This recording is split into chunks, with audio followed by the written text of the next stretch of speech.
Hello, at welcome sa Cloudbee Movie Recap. Ang pelikulang ikukwento natin ngayon ay ang The Croods. Nagsimula ang pelikula sa isang pamilyang nakatira sa kuwebo na tinatawag na Croods. Sila ay nakaligtas sa ilang mga natural na sakuna, dahil sa matigas na patriarkang si Grog na tumatangging umalis sa kuwebo ang sinuman sa kanyang pamilya, maliban na lamang sa pagkuha ng kanilang makakain. Isang araw, lumabas ang pamilya sa kuwebo dahil kailangan nilang kumuha ng makakain. Namataan ni Grog ang itlog ng ibon at yun ang kailangan nilang makuha. Si Funk ang naatasan ni Grog na kumuha ng itlog. Nang makuha ni Funk ang itlog ay nadapa siya kaya nabawi ng ibon ng itlog. Kaya pinakawalan nila ang kanilang bunsong anak na si Sandy para habulin ng ibon. Hinabol din ni Aga ang ibon at nakuha nito ang itlog. Ngunit hinarang si Aga ng kakaibang hayop na magkarugtong ang buntot kaya naagawan nila kay Aga ang itlog.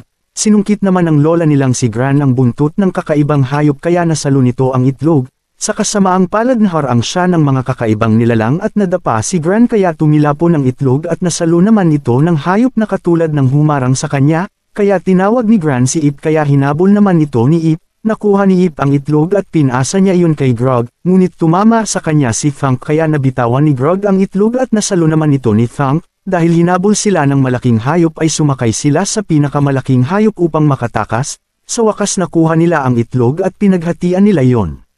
Kinagabihan, lumabas si Ip ng kuweba at nakakita siya ng apoy dahil hindi pa siya nakakakita nito ay namangha siya dito, hindi napapansin ni Ip na nasa likod niya ang lalaking nagngangalang Guy. Nang makita ni Ip si Guy ay muntik niya na itong bagsakan ng bato, kaya inalis ni Guy ang kanyang maskara. Nagtaka si Ip dahil nagsasalita ito, sinabi ni Guy na tao din siyang tulad ni Ip.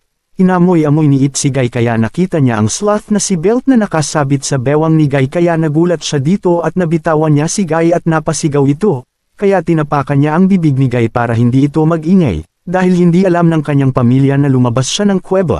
Kinagat naman ni Guy ang paa ni Ip. Nagising si Grog dahil wala si Ip sa loob ng kuweba kaya hinanap niya ito.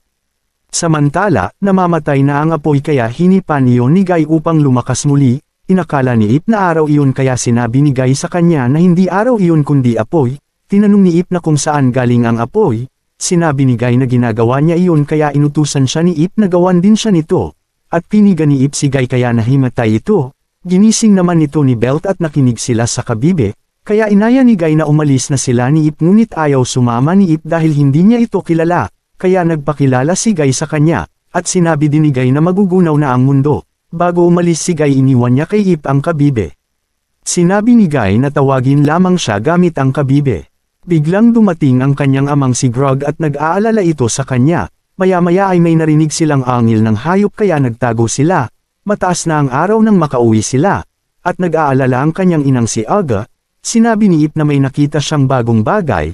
Kaya naalerto ang kanyang pamilya at sinabi ni Ip na mabait ang lalaking yun kaya nagulat ang kanyang ama. Dahil hindi naniniwala ang kanyang pamilya ay hinipin ni Ip ang kabibe para tawagin si Guy, ngunit winasak ng pamilya niya ang kabibe kaya nagalit si Ip, sinabi ng kanyang ama na bumalik na sila sa kuweba, at hindi lalabas doon si Ip kahit mas matanda na siya sa kanyang lola. Habang nagwawala si Ip ay naramdaman nilang yumunig ang lupa at naalala ni Ip ang sinabi ni Guy tungkol sa pagkagunaw ng mundo. Inutusan ni Grog ang pamilya niyang pumasok sa kuweba, dahil nagsimula ng magbagsakan ang mga bato sa kinaroroonan nila. May malaking guho ng mga bato ang babagsak sa patutunguhan nila, kaya pinahinto sila ni Grog, at hinabol na naman sila ng hayop kaya tumakbo sila at napilitang tumalon sa bangin, bumagsak sila sa gubat na maraming kakaibang hayop, dahan-dahan silang naglakad at narating nila ang lugar na may kakaibang uri ng mga unggoy. Tinakat ito ni Grog ngunit pinagsasampal lamang siya ng mga unggoy, maya-maya ay lumabas ang hayop na kamukha ng tigre. Binato ito ni Grog ngunit sinalo lamang ito ng hayop kaya umakyat sila sa inakala nilang puno, ngunit naglakad ang inakyatan nila kaya nahulog silang lahat, tumakbo naman sila sa inakala nilang kuweba, ngunit bibig pala iyon ng balyenang may paa, tumalsik din sila mula sa ulo ng balyena. Binilang ni Grog ang pamilya niya kung kumpleto sila, ngunit sinabi ni Gran na bale 7 sila kung isasama ang malaking pusa, maya-maya ay natakot ang hayop at tumakbo ito dahil nagsisimula ng magdilim. May dumating na kakaibang grupo ng ibon at namangha sila dito at biglang dumapo ito sa balyenang may paa at biglang naging kalansay ang balyena. Habang pinapanood nila ang mga ibon ay tumakbo si Ip upang kunin ang sungay ng kalansay ng hayop at hinipin niya iyon, Narinig naman ito ni Guy kaya agad niyang pinuntahan si Ip at gumawa agad siya ng apoy. Gamit ang sulo iniwasan sila ng mga ibon at nakaligtas sila sa pag-atake ng mga ito. Pagkatapos ay tinakot ni Grog si Guy at natakot naman ito. Sinabi niya kay Ip ang mga kakaibang itsura nila. Dito ay nais ng patayin ni Guy ang mga taong kuwebo ngunit pinigilan siya ni Ip dahil sinabi niya na pamilya niya ang mga ito. Ang pamilya naman ni Ip ay namamangha sa apoy. Biglang kinagat ni Sandy ang sulo at kinuha naman ito ni Grog. May nahulog na baga sa lupa at nang hahawakan sana ito ni Aga ay tinapakan ito ni Grog at napaso siya. Umalsik naman ito sa damit ni Funk at doon ay kumalat ang apoy sa damuhan. Tuwang-tuwa naman ang kanilang lola sa apoy kaya hinampas niya ang kanyang tungkod na may apoy sa lupa kaya lalong kumalat ang apoy. Sa di kalayuan ay mayroon puno ng mga mais, nasunog ito at sumabog kaya natamon si Funk. Lahat sila ay natangay ng malaking mais. Bumangga iyon sa puno at demiretso pa itaas at sumabog iyon na parang fireworks at natabunan sila ng mga popcorn. Nais nang tumakas ni Guy ngunit pinipigilan siya ni Ip kaya nilagay siya ni Grog sa butas ng kahoy. Dahil hindi na siya makakatakas iminungkahi ni Guy na pumunta sila sa mataas na bundok. Ngunit sinabi ni Grog na napakalayo nito. Ngunit ayaw ng pamilya niya dahil napakalayo nito. Naglakbay nga sila patungong bundok dahil napakaingay nila nagtatakip ang mga hayop ng kanilang tenga. Maya-maya ay nakakita sila ng malaking ibon at kinuha ang itlog nito. Hindi sila nagtagumpay na makuha ang itlog ng ibon kaya alakdan na lamang ang kinain nila. Dahil sa nagugutom pa si Gran ay kinagat nito si Funk at nais niya itong kainin. Kaya habang nagkakagulo ang pamilya ay pinagulong ni Belt si Guy at balak nilang tumakas ngunit nakita agad sila ni Ip. Sinabi ni Guy na tulungan siya ni Ip mangaso kaya pumayag naman agad ito. Gumawa sila ng patibong na mukhang ibon kaya lumapit naman ito. Hindi naapakan ng ibon ang ginawa nilang patibong kaya inihagis ng ibon si Guy at hinabol naman si Ip, at natapakan na ng ibon ang bitag kaya nahuli nila ito. Dito nga ay kailangan nilang maghiwa-hiwalay sa pagtawid at binigyan sila ng tigi-isang kabibe ni Guy upang magkaroon sila ng koneksyon sa isa't isa. Isang bigla ang pagkasira ng lupa kung saan sila ay tumilapon pababa at nagkahiwa-hiwalay. Sa kanilang daanan sa tila maze na mga bato, ang tatlo ay napunta sa daan na mayroon malalaking bulaklak. Nakita nila na ang mga bulaklak na ito ay mapanganib dahil sa kumakain nito ng mga may buhay. Isang tila palaka ang nakita nila na naglabas ng tila bulaklak sa kanyang dila at ito ang ginamit niya upang hindi siya makain, at ito naman ang naisip na paraan nila upang makadaan. Si Funk naman ay nakahanap ng hayop na tila aso, inakala niya na mabangis ito ngunit sa huli ito ay kanyang naging alaga. Sa kanilang pagdaan sa maze ay isa-isa silang nakalabas, itinaas ng dalawa ang kanilang kamay para sa araw, hanggang sa maghawak sila ng kamay. Sinabi ni Guy na sumama ito sa kanya, at maya-maya ay nakalabas na din ang iba. Isang gabi, habang nag-uusap si Aga at Guy tungkol sa pagiging mabuti ni Guy sa kanila, nasaksihan nila ang pagkasira ng lugar sa malayo na nag-aalala sila para sa kanilang buhay. Inanyayahan ni Guy ang lahat na umakyat sila sa itaas ng puno at meron siyang ipapakita sa kanila. Sa pagpatay niya ng apoy bumungad sa kanila ang napakagandang mga bituin sa kalangitan na ikinamangha nila. Habang pinagmamasdan nila ang mga bituin sinabi ni Ip na sasama siya kay Guy. Sumagot si Aga na hindi siya maaaring sumama kung hindi kasama si Grog. Narinig ni Grog ang mga pinag-uusapan nila na nararamdaman niya na hindi na siya kailangan ng kanyang pamilya. Kinabukasan, ipinakita si Grog na mayroon din siyang utak tulad ni Guy. Isinagawa niya ang kanyang mga imbensyon at kanyang mga nalikha sa kanila. Ngunit humantong ito sa kanyang pagkabigo at sinabi ni Gran na desperado na si Grog. Sila ay nagpatuloy sa paglalakbay patungo sa bundok. Habang sila ay naglalakbay nakita nila ang mga ibon na lumilipad palayo sa pagkasira ng lupa sa kabilang dako. Dahil dito sila ay natakot, pinilit ni Grog na ipasok ang kanyang pamilya sa kuweba. Subalit si Ip ay hindi na pumayag na pumasok muli sa kuweba at ganun din ang iba. Nagtalo ang mag-ama dahil ayaw na nila sumunod sa patakaran ng kanyang ama. Sinabi ni Grog na makinig sila sa kanya dahil kung hindi ay mamamatay sila. Sumagot si Ip na mamamatay sila kung makikinig sila sa kanyang ama at ang nais na lamang sundin nila ay ang mga ideya ni Guy. Dahil dito nagalit si Grog kaya hinabol niya ito. Sa kanilang paghahabulan napunta sila sa umaagos na Alkitran at hindi na sila makaalis dito. Dahil sa nangyari ikinwento ni Guy kay Grog kung paano namatay ang kanyang mga magulang. Humingi ng tawad si Grog sa nagawa niya. Sinabi ni Guy bago mamatay ang kanyang mga magulang ibinilin sa kanya na sundan lamang ang araw papunta sa kinabukasan, di nagtagal ay nagkasundo silang dalawa. Gamit ang batong ipinukpok sa kanyang ulo ay nakaisip si Guy ng paraan upang makaalis sila sa kinalalagyan nila. Gumawa sila ng mukhang pusa at nang makita nga ito ng tigre ay dali-dali niya itong tinulungan hanggang makaalis ang dalawa. Nang mapansin ng tigre na peke ang pusang tinulungan niya ay nagalit ito sa dalawa, ngunit dumikit ang tigre sa alkitran at tumalsik ito sa malayo. Nang makarating na sila sa kanilang patutunguhan ay nakita nila ang napakalaking araw at natuwa sila. Maya-maya ay nakita nila ang mabilis na paghati ng lupa kaya hindi sila nakatawid.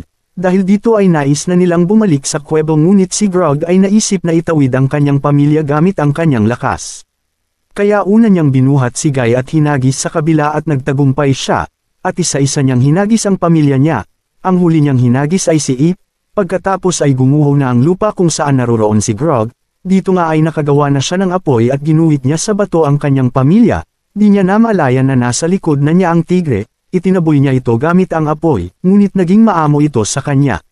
Dito ay nag-iisip si Grog kung paano siya tatawid sa kabila kung nasaan ang pamilya niya. Nakaisip din ng paraan si Grog, kumuha siya ng kalansay ng hayop at nilagyan niya ito ng alkitran, pagkatapos ay tinawag niya ang mga ibon at hinabol sila ng mga ito at pumasok sila sa kalansay ng hayop, dumikit ang mga ibon sa alkitran kaya nailipad sila ng mga ibon. Habang lumilipad sila ay nadaanan niya ang mga hayop kaya kinuha niya sila, at nagkaroon ng mabilis na pagsabog sa pinanggalingan nila. Si Ip ay patuloy iniihipan ang kabibe bilang pagluluksa niya, dahil inakala nilang patay na si Grog. Dito ay lahat sila ay nagluluksa kaya sabay-sabay nilang inihipan ang kabibe, maya-maya ay narinig nila ang boses ni Grog na sumisigaw. Si Grog ay paparating sakay ng kalansay ng hayop at tagumpay siyang nakatawid kasama ang mga hayop. Dito ay nakatagpo sila ng napakagandang lugar na kanilang titirhan. Dito simula ang pelikula noong bata pa si Guy, dito ay pinakita kung paano namatay ang kanyang mga magulang dahil sa paglubog nila sa Okitren, at pinayuhan siyang sundan lamang ang liwanag tungo sa kinabukasan, at naglakbay si Guy, dito ay nakilala niya ang kaibigan niyang si Belt. At nakilala niya naman si Ip, iginuhit ni Ip ang nararamdaman niya para kay Guy, naglakbay sila para humanap ng bagong lugar na matitirhan. Habang naglalakbay sila ay hinabol sila ng mga kangadilos at inatake sila ng mga ito. Nagpatuloy sila sa paglalakbay at gutom na sila. Samantala, sina Guy at Ip ay nagkakamabutihan na at nagagalit naman si Grog kapag nakikita niyang naglalambingan ang dalawa. Hindi matanggap ni Grog na iiwan na sila ni Ip. Habang natutulog ang lahat ay nagising si Guy ganun din si Ip. Nag-usap sila tungkol sa kinabukasan nilang dalawa. Narinig naman ni Grog ang pinag-usapan nila at nalungkot siya. Kinabukasan, nagising sila at nakita nilang tumatakbong pabalik ang nakababatang kapatid ni Ip na si Sandy. Kaya naghanda sila para lumaban, ngunit si pala ang dumating. Natutuwang inaya sila ni Grog dahil may natagpuan siyang lugar na maraming pagkain, ngunit may mataas na pader at maliwanag sa kabila nito. Dito ay sinira ni Grog ang pader at bumungad sa kanila ang napakaraming pagkain. Dahil gutom na gutom sila ay hindi na napigilan ni Grog na kumain ng kanyang pamilya. Nang mabusog na sila ay nakakita ng isang saging si Grog, at nang kukunin niya na ang saging ay nalambat silang lahat. Maya-maya ay lumapit sa kanila ang dalawang tao. Nang mapansin nila na tao ang nahuli nila ay pinakawalan nila ang mga Croods at kinausap nila ang mga ito ng mabagal, at nang magsalita na si Grog ay napansin nilang maayos itong magsalita, kaya nagpakilala sila sa kanila. Sila sina Phil at Hope Betterman. Dito ay nakilala nila si Guy, sila ang kaibigan ng mga magulang niya. Masaya silang pinatuloy ng mag-asawa sa kanilang tahanan sa itaas ng puno. Namangha si Thunk sa bintana at dito ay nakilala nila ang anak nila Phil at Hope na si Don, at nakilala ni Guy si Don na kanyang kababata. Natuwa naman si Ip na nakilala niya si Don dahil isa rin itong babaeng tulad niya. Nakita ni Grog ang mga saging at nang kukuha na siya ay pinagbawalan siyang kumuha ni Phil. Sinabi ni Phil na isang rule sa bahay nila ang bawal kainin ang mga saging, kainin na lahat ng gusto ni Grog wag lang ang mga saging. Pinigyan sila ng mag-asawang Betterman ng kani-kanilang silid, ngunit hindi makatulog si Grog kaya sinira niya ang dingding ng kanyang silid upang makausap si Aga. Habang ang mag-asawang Betterman ay abala sa paglilinis ng mga nasira ng mga Croods.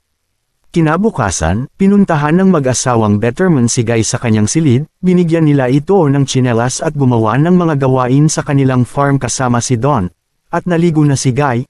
Nang magising si Ip ay nadaanan niyang hinahanap ni Grog si Aga. habang nag-uusap si Grog at Ip tungkol sa hindi siya nakatulog buong gabi ay nakita ni Ip si Guy na nakabihis na ito ng bagong damit at naamoy nilang mabango na ito, kaya sinabi ni Guy na naligo siya kaya mabango na ang amoy niya. Dito ay pinakita ni Guy kay Ip na hindi na kailangan pag-antugin pa ang dalawang bato para makagawa ng apoy. Dito ay mag-isang nag-iisip si Ip sa pagbabago ni Guy, nilapitan siya ni Don at tinanong niya ito kung kakaiba ba ang amoy niya, kaya inamoy siya ni Don. Habang inaamoy siya ni Don ay napansin nito ang kanyang mga peklat at ang putol niyang daliri sa paa. Naiinggit si Don kay Ip dahil wala siya nito, dahil pinagbabawalan siya ng mga magulang niyang lumabas sa bakod ng kanilang lugar simula nang may mangyari sa mga magulang ni Guy. Sinabi ni Ip na parang nakakulong din si Don sa isang kuweba, kaya inaya niyang lumabas ng bakod si Don, sumakay sila sa likod ni Chunk at tinawid nila ang bakod. Samantala, si Grog ay nag-iisip kung paano niya sasaktan si Phil dahil naiinis siya dito. Inaya siya ni Phil na mamasyal at nakakita na naman siya ng mga saging at nais na naman niya kumain ito at pinigilan siya ni Phil. Samantala, pinuntahan ni Hope si Aga habang naglilinis ng mga pinagkainan. Tinanong ni Hope si Aga kung hinahanap-hanap na ba nito ang Wild, ngunit sumagot si Aga na nagugustuhan niya sa lugar na yun dahil hindi sila nagugutom at balak nilang manatili ni Grog sa lugar na yun kaya nainis si Hope. Inabot ni Hope ang basket kay Aga. Sinabi ni Hope na ang laman noon ay babaunan nila sa paglalakbay at si Guy ay may iwan na sa kanilang bahay. Nagalit si Aga at tinapon niya ang basket sa kabilang bakod. Habang si Ip at Don naman ay masayang gumala sa labas ng bakod at bumangga sila sa bahay ng bubuyog at natusok si Don ng bubuyog, masaya si Don dahil mayroon na rin siyang peklat. Si Phil at Grog ay pinag-uusapan nila ang tungkol sa kanilang pamilya at sinabi ni Grog kay Phil ang suliranin niya kay Guy at Ip dahil ayaw niyang mawalay sa kanila si Ip, kaya iminungkahi ni Phil na iiwanan na sa kanila si Guy at nagkasundo silang dalawa. Umuwi si Grog na masaya at nakasuot ng ibang damit at tsinelas, naabutan niyang galit si Aga dahil gusto silang paalisan ng mag-asawang Betterman at may iwan si Guy sa kanila. Ayaw pumayag ni Aga dahil isang pamilya sila. Nagsimulang magalit si Grog dahil isang basket na prutas ang kapalit ni Guy. Sinabi ni Aga na aalis silang lahat sa lugar ng mga Betterman kasama si Guy. Habang tinitingnan ni Guy ang mga luma nilang larawan ay dumating sina Ip at Don galing sa kabilang bakod. Nalaman ni Guy na tumawid sila sa kabilang bakod. Pinagsabihan niya si Ip na bawal lumabas si Don sa bakod para sa kanilang kaligtasan. Napansin ni Guy ang kakaibang kilos ni Don kaya tinanong kung napano ito. Sinabi ni Ip na dahil sa bee venom kaya kakaiba ang reaksyon ni Don. Pinakita ni Don ang kanyang kamay kaya nabahala si Guy dahil malala ito. Habang naghahapunan ng mga Betterman at mga Croods ay nakita nila si Guy na binubuhat si Don at dumating naman si Ip. Sinabi ni Ip kay Guy kung bakit siya tinawag ni Guy ng Cave Girl. Sinagot ni Guy si Ip na Cave Girl naman talaga siya. Dito ay nagsimulang magtalo-talo sila at sinabi ni Ip kay Guy na aalis na sila kung sasama pa ba ito sa kanya kaya sumagot si Guy na hindi na dahil yun ang tahanan niya. Ito ang tinatawag na bukas, kaya ibinalik ni Ip kay Guy ang ginuhit nitong magkasama sila. Sinabi ni Ip na hindi siya nababagay sa tinatawag ni Guy na bukas. Ibinato ni Grog sa harap ni Phil ang balat ng saging. Sinabi ni Grog na kinain niya ang mga saging. Nagalit si Phil dahil kinain ni Grog ang mga saging. Umiyak si Phil dahil ang mga saging ang Nagel iligtas sa kanila. Maya-maya ay dumating na ang mga kumukuha ng mga saging at winasak nito ang harang na bakod. Bumungad sa kanila ang maliit na unggoy kaya natawa si Grog. Sinugod sila ng mga unggoy at kinuha si Grog at Phil. Hinanap nila si Grog at Phil kaya pinaamoy ni Ip kay Sandy ang tsinelas kaya nasundan nila ang kinaroroonan ni Grog at Phil. Pinasok ng mga unggoy ang tatlo sa butas ng kahoy. Sumakay sina Ip kay Chunk habang naghahanap kina Grog. Nahulog sila sa ilog kasama si Chunk. Dinala sina Grog ng mga unggoy sa loob ng kanilang kuta. Lumabas ang pinakamatandang unggoy. Hindi nila maintindihan ang lengguwahe ng mga unggoy kaya si Guy ang kumausap sa kanila. Dito ay ikinwento sa pamamagitan ni Guy ang mga nangyari noon. Dati sagana ang mga unggoy sa saging. Simula nang matuyo ang ilog ay natuyo na rin ang mga halaman at hindi na tumubo ang mga saging at dumating ang malaking unggoy at kinuha ang mga saging nila, at nang matuyo ang mga saging kinain ng malaking unggoy ang mga maliliit na unggoy kaya kailangan ng mga maliliit na unggoy mag-alay ng maraming saging sa malaking unggoy para sa kaligtasan nila. Mula nang mahulog sina Ip sa ilog ay napunta sila sa lugar na ang halamang tumutubo ay yelo. Dito ay sinisisi ni Hope sa mga Croods ang mga nangyari sa kanila. Sinabi ni Hope na hindi sila nararapat makasama ang mga taong kuweba kaya tumatakbong umalis ito. Nang madulas si Hope ay biglang tumubo ang halamang yelo kaya nabalot siya nito. Maya-maya ay lumabas ang mga wolf spider at sinugod si Hope. Agad naman pinagtanggol ni Ip si Hope. Napansin ni Dawn na dahil may anak ang wolf spider kaya nagagalit ang ina nito. Tinawag ni Dawn ang anak at lumapit ito sa kanyang ina. Nanaginip si Guy na nagpapalam na si Ip sa kanya. Nang magising siya ay nakakulon sila sa loob ng isang kalansay. Pumutol ng buto ng kalansay si Phil at gumawa siya ng apoy at binigay sa mga unggoy. Lumipad ang Wig Asus at nalaman nito ang kinaroroonan ng tatlo, ngunit habang pabalik ito upang ipaalam kay Gran ay tinamaan ito ng kidlat. Samantala, ginawang tagasali ng lengguwahe si Guy ng mga Punch Monkey upang ipaalam kila Grog at Phil na iaalay sila sa halimaw na unggoy ngayon gabi sa kabilugan ng buwan, ngunit patuloy pa rin sa pag-aaway ang dalawa. Dito nga ay hinihintay ni Gran na bumalik si Wig Asus, nagulat ang lahat nang makita nila ang mayabong na buhok ni Hope at nagustuhan nila ito. Maya-maya ay dumating na ang Wig Asus at ipinaalam sa kanila ang kinaroroonan ng tatlong lalaki. Gumawa sila ng bagong pangalan ng grupo at pinangalanan ni Gran sila, ayon sa kanilang sarili. Naghahanda na ang mga Punch Monkey sa pag-aalay sa tatlo at hindi nagtagal ay parating na ang halimaw na unggoy. Bago dumating ang halimaw ay nagkapatawaran ng bawat isa, samantala napagtanto na ni Guy na ang hinahanap niyang kinabukasan ay natagpuan niya sa taong mahal niya na si Ip. Dumating na nga ang halimaw na unggoy at kinuha na sila upang kainin, ngunit bago pa ito makain ay dumating na ang Thunder Sisters upang iligtas silang tatlo. Matapang na hinarap at nilabanan nila ang mga Punch Monkey.